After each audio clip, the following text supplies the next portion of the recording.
En esta emisión de Reconociendo Todas las Voces, para mí es muy grato tener a una especialista en el trabajo con los adultos mayores. Rita, qué gusto tenerte y qué gusto que te puedas dar la oportunidad de platicarnos un poquito de tu vida y la trayectoria que llevas. Muchas gracias, Maru. La agradecida soy yo de verdad, porque me da mucho gusto estar aquí contigo. Contigo siempre hemos caminado muchas cosas juntas y creo que este es un buen punto. Gracias, Maru.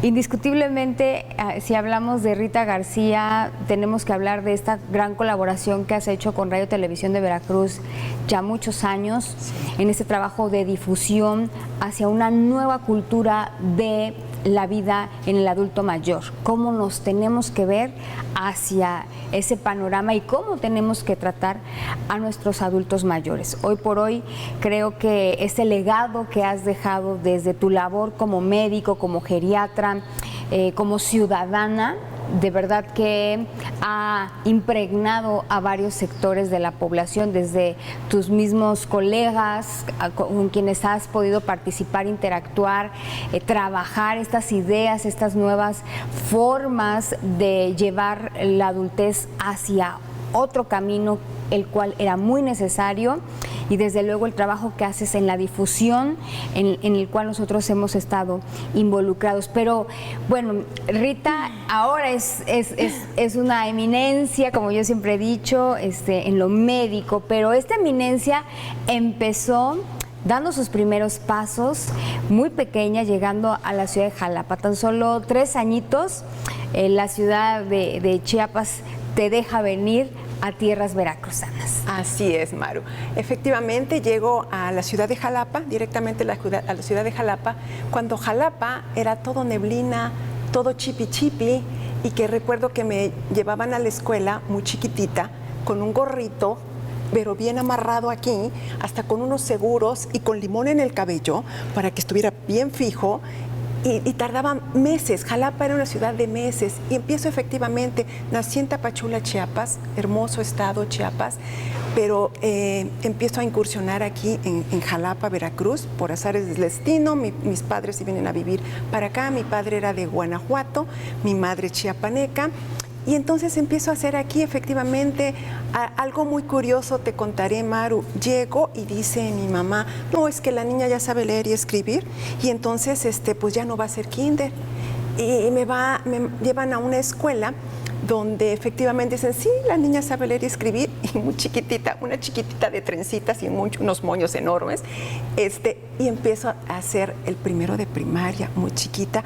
Entonces sí, me siento jalapeña, me siento veracruzana. Y hablabas algo de Radio Televisión de Veracruz. Bueno, me siento en casa en Radio Televisión de Veracruz. Es un lugar, una institución a la cual le tengo que agradecer mucho, porque nos ha permitido precisamente crear lo que bien comentabas, una cultura de fomentar esa cultura de envejecimiento que está pues totalmente olvidada. Hemos caminado mucho, falta mucho por hacer, pero sobre todo en las nuevas generaciones. Las personas de 60 años y más se empiezan a volver invisibles para la sociedad en general. Entonces sí, efectivamente, trato de fomentar eso para crear una sociedad para todas las edades. Yo digo siempre, luchadora social, ese sería uno de mis sueños que pudiera llegar a ser, Maru. Creo que ese concepto te queda muy bien, porque justamente luchas todos los días y enfrentas muchas veces situaciones adversas como muchos en el servicio público, ¿no? Seguramente algunas ideas sí, que pues no están tan de acuerdo en este propósito que tú tienes, sí, y finalmente es una lucha. Pero has luchado desde muy joven. Decías que iniciaste muy pequeña, sí, en la primaria, eras la más chiquitita, ¿no? Sí. Pero siempre fuiste una niña justa, disciplinada, que buscaba documentarse, crecer, hacer las cosas bien. Sí. Y ese valor que se inculcó en ti desde muy pequeña, seguramente por tus padres, lo llevas a la práctica cada uno de tus días y hasta ahora. Vemos en tu trabajo esa disciplina, esa estructura, esa limpieza en todo lo que haces. Y no por nada, pues has sido delegada del INAPAM en 2 sexenios. ¿Cómo ha sido esta experiencia? Sí, Maru, efectivamente no ha sido fácil. Nada fácil. Nos hemos enfrentado, como bien lo comentas, con muchas situaciones de gente que tienen otros objetivos, otras metas, y entonces hay que de alguna manera venderles el concepto de lo que hace falta para esta sociedad, ¿no? Creo que hemos avanzado muchísimo, diría yo. Nos hemos encontrado con muchos topes y desde chica, bien comentabas, a mí me tocó ser la más pequeñita del grupo, desde la primaria, esforzarme mucho más, pero nunca lo sentí como un esfuerzo, porque creo que hay valores y circunstancias que nunca deben cambiar. Si bien la situación actual, desde que estamos con la globalización y bueno, con la nueva inmersión en las cuestiones electrónicas, en diferentes tipos de música, no es malo, es bueno, tienes que entrar. Sin embargo, debes saber reconocer, uno, hasta dónde te toca a ti participar en eso, o como sociedad, hasta dónde les toca participar, y hasta dónde tu persona, tu familia, tu mismo país está condicionado y adaptado para recibir toda esa información, porque muchas veces esa información nos bombardean tanto que las nuevas generaciones quizá pues la vamos a malinterpretar, no porque sea mala, sino porque no estamos todavía preparados para recibirla. Y entonces sí, me tocó luchar en ese aspecto. Yo era de las niñas que tenía su calendario así de actividades, así bien puesto, de la escuela, desde la primaria. Y bueno, ya en el trabajo como tal, sí, yo siempre me dije algo, creo que voy a durar una semana cuando empecé en esto. Después dije, bueno, pues creo que como 1 mes, 2 meses, 3 meses. Y siempre decía en algunas cosas, hoy me corren, mañana ya no estoy en el trabajo. ¿Por qué? Porque no me sé quedar callada. No me sé quedar callada por algo que yo creo que se necesite y que hay que luchar por eso, como es la población de personas mayores. Una población que estaba muy olvidada, que actualmente nos toca, y no por todos, por los que ya estaban y por nosotros que ya estamos, en mi caso, llegando ya a una población adulta mayor, los niños, los jóvenes que van a llegar a ser una población. Y yo siempre me pregunté, a mí me gustaría vivir como lo estoy viendo cuando yo inicié hace muchos años, hace más de 20 años, 20 y tantos años, cuando me gustaría vivir como persona adulta mayor, como están viviendo las personas adultas mayores ahorita. Y hablo de la mayoría, porque quizá nos ponemos a ver algunas que dicen, pero ¿cómo? Si mírala, si está muy bien y hace esto. Eso no es la mayoría. En el estado de Veracruz, realmente la mayoría era la que tenía carencias y la que era invisible, la que era abandonada, la que era olvidada, la que era maltratada. Uno de mis objetivos, entonces me planteé, es que el maltrato, hablando de maltrato, que el maltrato fuera más que nada un vocablo y no una acción. Entonces, tú sabes, Maru, que el maltrato puede estar desde el psicológico, desde que yo me quede callado y no te conteste a alguna persona, ya es maltrato, ¿no? Entonces, ese sería uno de los objetivos, que sea más que una acción, que nada más se quede en un vocablo, ¿no? Y bueno, sí, hemos tenido que luchar mucho esa situación. Claro, pero lo has hecho documentándote. Decíamos que, bueno, iniciaste muy chica en este asunto de intentar sobreponerte siempre pues a una población que iba más avanzada tal vez que tú en cuanto a edad, ¿no? E iniciaste también muy joven en la Facultad de Medicina, te toca hacer tu servicio en Naulinco, justamente en la clínica del IMSS, y ser la responsable, muy jovencita, tal vez 21 años. Sí, 21 años, sí. Y ser responsable de una clínica. ¿Cuál fue tu primera experiencia llegando a hacer tu servicio a este lugar? Mi primera experiencia fue de terror. Es decir, ¿qué hice? Yo terminé mi servicio social, lo hice en Coatepec. ¿Y por qué en Coatepec no me fui a otro lugar? Afortunadamente fui de las primeras en escoger lugar y pues yo decía Coatepec era la primera plaza más cerca porque estaba yo terminando ya mi tesis, empezando el servicio social, mi tesis para titularme, muy joven, 21 años, y entonces yo dije quiero cerca para seguir mis casos clínicos. Y todos los días me iba yo a parar al Seguro Social, a la puerta del Seguro Social en la tarde, al salir del servicio social, tarde, noche, al departamento de enseñanza y decía yo, quiero trabajar y quiero trabajar.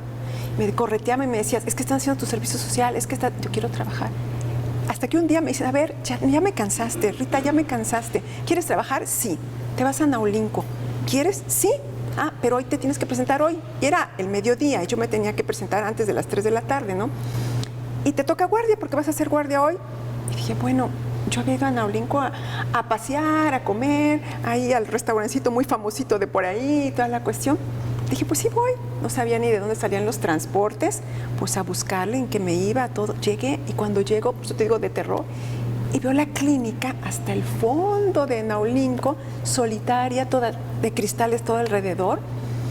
Y digo, bueno, pues eso quiero, eso tengo. Entonces hay que afrontarlo con actitud siempre positiva. Siempre me ha gustado tener una actitud positiva, muy positiva. Y esa primera guardia la he de recordar toda mi vida. A las 3 de la mañana me tocan en los cristales de donde yo aparentemente dormía, solitita, porque llegaba el personal, yo estuve a cargo de la clínica, pero llegaban a las 8 de la mañana, la única de guardia era yo. Bueno, y tocan, y eran unas personas que venían de una comunidad de ahí de Naulinco. Y cuando primero vi al señor con machete y toda la cuestión, y yo dije, Dios mío, ¿qué hora qué voy? ¿En qué me metí? Finalmente, bueno, era una señora que un parto, lo tuve que atender a las 3 de la mañana. Afortunadamente muy bien, me dijeron que hasta fuera madrina, fue una niña, que hasta le pusiera el nombre a la niña. Entonces, bueno, muy, muy bien. Y fue mi primera experiencia, pues digo, de terror, pero de una alegría de poder ser servil, de servir, me sentí muy, muy bien. Y a partir de ahí, pues empiezo a ver, tenía yo que ir a muchas comunidades después de trabajar ahí y sin personal. Y dije, ¿qué voy a hacer sin personal? Ya en la tarde, noche. Y lo que hice fue invitar a los jóvenes de ahí de Naulinco, de la ciudad de Naulinco. En ese tiempo yo decía el pueblo de Naulinco, es una ciudad hermosa, el municipio de Naulinco, y entonces invitarlos. Y sin que se dieran cuenta mis autoridades del Seguro Social, yo quitaba las sillas donde está la salita de espera y les daba clases como de gimnasia. Y entonces ya de ahí me los llevaba yo para que me acompañaran a vacunar, a hacer labor social. Y fomenté tanto ese servicio social entre los jóvenes de Naulinco, que por ser un municipio pequeño, los jóvenes, quizá ahorita ya ha cambiado un poco, espero que sí, no sabían otra cosa más que mucho alcohol, mucho alcoholismo. Los padres sufrían mucho por esa consecuencia. Y bueno, me los llevé y traté a varios con alcoholismo. Varias personas que habían dejado ya la escuela, jóvenes, 15, 16 años que habían dejado la escuela de alcoholismo. Digo que siempre me ha gustado la labor social. Y entonces empecé a tratarlos. Siguieron la escuela, terminaron, tuvieron un buen trabajo. Y las mamás, pues bueno, agradecidísimas conmigo, tan agradecidas que todos los días me llevaban pan, leche cuando me tocaba guardia. Después una de ellas me daba una de sus hijos, un año, para que se quedara conmigo en las noches. Entonces, de verdad, desde entonces yo disfruto mucho eso. Y bueno, pues cuando me fui, ya te contaré cuando me fui, casi todo el pueblo, duelo nacional. Y claro que dejaste en la población de ese entonces, en Naulinco, este entusiasmo por servir, por hacer equipo, porque, bueno, si ya fuimos a la clase de gimnasia, ahora vámonos a vacunar. Sí. A tener este interés por el prójimo. Digo, finalmente en los pueblos es mucho esta dinámica de estar como atento, pendiente, pero qué mejor que llegue alguien con ese entusiasmo. En tu caso, pues eras muy joven, tenías pues esta cosquillita por trabajar, por hacer cosas. Y si algo te reconozco, Rita, es que no dejas de tener ese entusiasmo. Aunque llevas tantos años en labor, aunque llevas tantos años en el servicio público, no te dejas intoxicar, no te dejas avasallar, siempre tienes una sonrisa, siempre llegas con entusiasmo, siempre vas con tus adultos mayores al baile, a la dinámica, ellos conectan muy bien con tu personalidad y así lo haces en cada uno de los lugares a donde has estado. Es importante mencionar que todo lo que haces es porque también hay una documentación. estudiaste desde luego medicina, pero te has ido al extranjero a especializarte y eso también te da muchas herramientas. Sí, claro que sí, sí, Maru. Todo lo que haces en la vida lo tienes que fundamentar. Lo tienes que fundamentar y justificar en algo. Es muy bonito porque me gusta y porque lo quiero y porque me llamó la atención, pero lo tengo que fundamentar efectivamente. Sí, mi primera especialidad, por decirlo de alguna manera, resultó por azares de la vida. Te contaré que cuando llego, me caso con mi primero y único novio, mi esposo actualmente, y entonces cuando llego a la Ciudad de México, todavía no empezaba yo mi especialidad, la segunda especialidad, muy jovencita, después de lo de Naulinco que estamos comentando. Y entonces llego y empiezo a trabajar en un centro de salud que se llama Atanasio Garza Ríos. Algo muy parecido al Gastón Melo aquí en Jalapa. Y me dice el director, el doctor Máximo Patraca, me dice, doctora, yo no he pedido médicos. Yo lo que necesito es personal de intendencia. No necesito médico, no necesito nada. Y así es que, doctora, no la quiero. Cualquier otro tal vez en mi lugar hubiera dicho, bueno, pues ya me voy. Gracias, otra opción. Gracias, con permiso, ya me voy. Y entonces yo, a pesar de eso, yo lo que hice fue empezar yo solita a revisar cómo estaba el área, cómo estaban atendiendo allá a la gente. Subo, era 2 pisos, había laboratorio, había todo, y empecé a encuestar a las personas que estaban esperando. Oiga, ¿usted cuánto tiempo tiene aquí esperando? ¿Usted ya lo atendieron? ¿Usted cuál es su problema? Ta. Después de 2 horas, 3 horas, bajo y le digo al director, doctor, ¿me puede hacer favor de acompañarme? Doctora, ya le dije, con eso que te lo estoy comentando, ya le dije que no, que aquí, que allá. Y entonces, y bueno, finalmente me acuerdo mucho del doctor Clarito porque él tenía un problema de espondiloartrosis. Esto es cuando la columna se artrodeza tanto que tiende a ser jorobadito y entonces el doctor caminaba así. Y entonces sube y le empiezo a decir esto. Yo no necesito consultorio, yo puedo, de aquí en los pasillos, fomento a la salud, puedo fomentar la salud, pláticas de esto, pláticas de lo ta. Cuando se dio cuenta de esa dimensión, me dijo, la veo mañana, doctora. Y te sale por lo que dices de mi primera especialidad. En ese inter que estoy en eso, que a los 3 meses yo ya era la mano derecha del director. Después de que no me quería, siempre ha sido muy, eso y hasta la fecha, ¿no? Y entonces a los 3 meses se jubila el epidemiólogo que estaba ahí. Y entonces me dice, doctora, hay una beca para estudiar salud pública, para hacer la maestría en salud pública.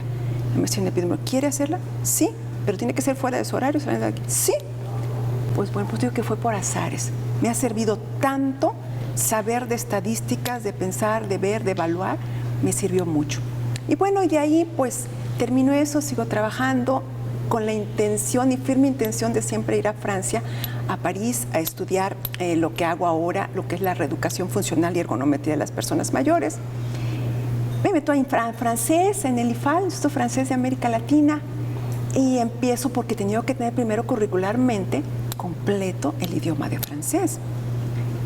Y empiezo a hacer y a convocar hasta que fui becada por CONACYT precisamente para hacer el posgrado en reeducación funcional y ergonometría de las personas adultas mayores, ahí dependiendo de París 5 de la Universidad de la Sorbona.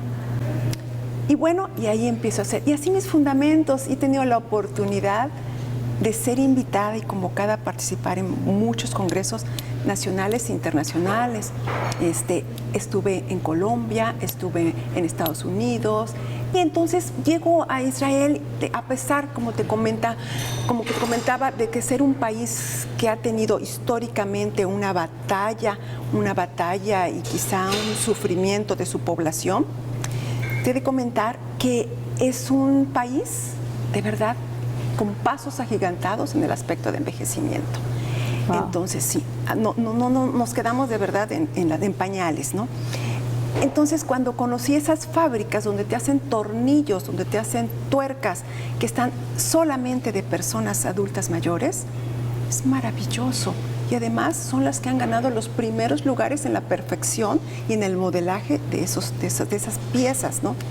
Cuando tienen lugares que se llaman ciudades protegidas. Aquí aquí no existe. La ciudad protegida es aquella ciudad, por llamarla de alguna manera, donde son conglomerados, hace rato hablamos de clústeres, son conglomerados, donde son casas de una sola planta, como queremos decir, una arquitectura gerontológica realmente de una sola planta y donde viven solo personas de 60 años y más, y la mayoría con los mismos principios y valores, pero que se cuidan entre ellos, wow, que se protegen entre ellos. Y si al otro día, por decir, no vieron que salió, no sé, Rosita, Laurita, bueno, se preguntan por qué no salió. Nadie está en su casa viendo ni qué hacen ni meten, pero sí están pendientes. Entonces se llaman ciudades protegidas.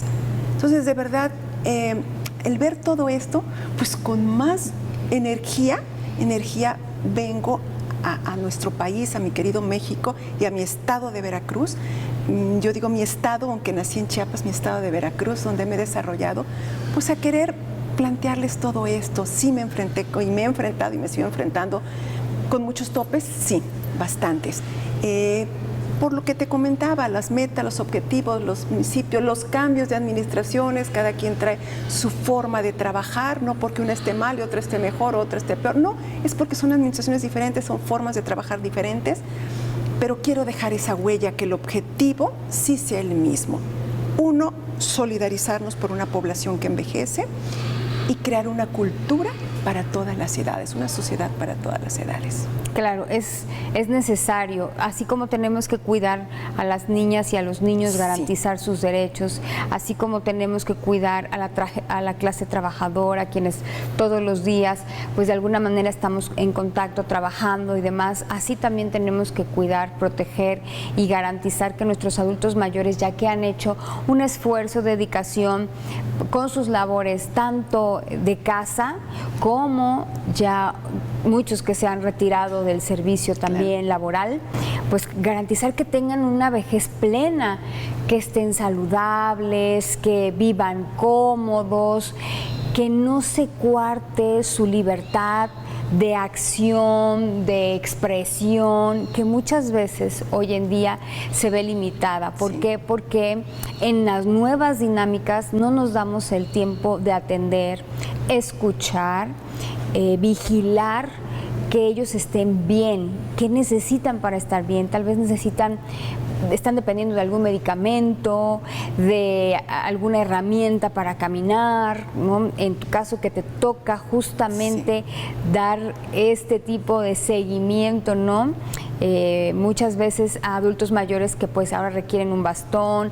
Nos ha tocado que nos compartas a una señora que pues tuvo su cirugía de rodillas, ¿no? Prótesis de rodillas. Prótesis de rodillas y que se den cuenta que tienen aún un muy buen panorama para seguir adelante en esta vida y que las condiciones del resto de la población debemos propiciar que sean mejor para ellos. Eso es algo muy importante lo que comentas.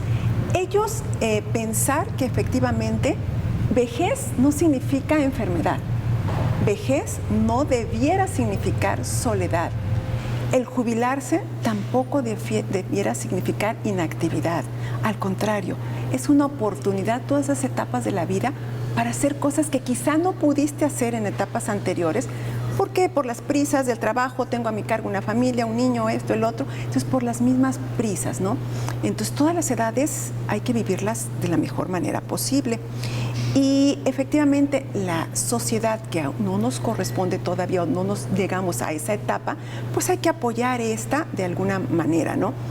Y ¿sabes, Maru, cuáles son los primeros maltratadores? La familia.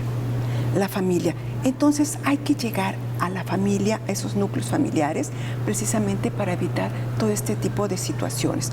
Y bien comentabas que a pesar de tener una prótesis de cadera, prótesis de rodilla, en fin, tener fracturas, osteoporosis, esto, el otro, hipertensos, diabéticos, puedes vivir y vivir bien. Aquí lo que ahorita normalmente estamos manejando en el Instituto de las Personas Adultas Mayores, y es lo que estoy desarrollando, el programa de reeducación funcional para las personas de 60 años y más. ¿Y qué abarca ese programa? Tú puedes decir, bueno, es que es una rehabilitación física. Cuando tú te fracturas o tienes algún problema o te ponen un yesito, dicen vaya a rehabilitación. ¿Y por qué? Para que puedas volver a mover y tanta. Aquí en la persona mayor lo que tratamos es reeducar para la vida, que a pesar de por los años, por algún padecimiento, por algún accidente o por la vida misma que te tiende a deprimirte, a estar triste, te reeduques para las actividades de la vida diaria. Que no importa que las hagas de diferente manera, pero que las puedas hacer, que sigas siendo autosuficiente. A lo mejor no las voy a hacer como las hacía yo antes, pero las voy a seguir haciendo y voy a ser independiente. Esa es la idea, ser independiente. Yo pongo mucho el ejemplo de un niño cuando empieza a gatear. Y gatea y lo pones y cuando lo ves ya va hasta por allá. Si te has fijado, ¿no? Y dices, ¿cómo va de rapidísimo? Pon a un niño de la primaria a gatear de la misma forma que gatea un bebé. Por supuesto que vas a ver que no lo hacen igual, le gana el bebé. Pon a un niño de secundaria a hacer lo mismo, pues ya tampoco menos que el de la primaria y menos que el bebé. Es lo mismo, solamente hay que modificar la forma de hacer las cosas. Entonces, primero tengo que pensar, yo, persona mayor, ¿cómo me voy a integrar a esa sociedad? Y no decir, es que ya no puedo, es que ya no lo hago así, es que ya no. Puedo, de diferente manera, voy a innovar. Pero sobre todo lo que bien comentas, Maru, esa lucha que hacemos siempre, la invitación, y tú has sido un punto clave de lanza en esto, para la sociedad, una nueva cultura de envejecimiento.